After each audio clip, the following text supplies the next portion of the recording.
الحمد لله رب العالمين الرحمن الرحيم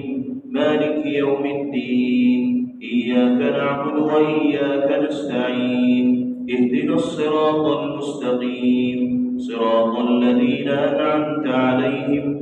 غير المغضوب عليهم ولا الضالين.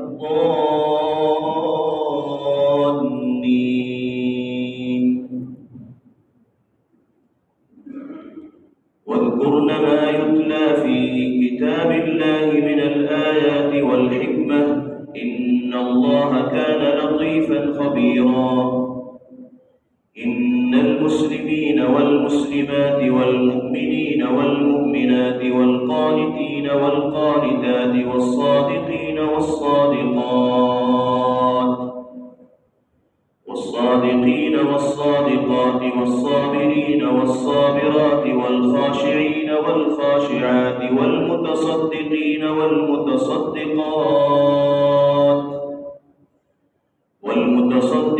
والمتصدقات والصائمين والصائمات والحافظين فروجهم والحافظات والذاكرين الله كثيرا والذاكرات أعد الله لهم مغفرة وأجرا عظيما. وما كان لمؤمن ولا مؤمنة إذا قضى الله ورسوله أمرا أن يكون لهم الخيرة من أمرهم ومن يعص الله ورسوله فقد ضل ضلالا مبينا. وإذ تقول للذي أنعم الله عليه وأنعمت عليه أمسك عليك زوجك واتق الله وتخفي في نفسك ما الله مبديه وتخشى الناس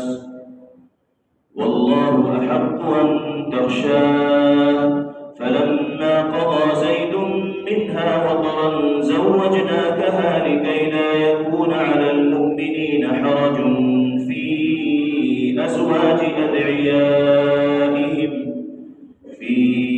أزواج أدعيائهم إذا قضوا منهن وطرا وكان أمر الله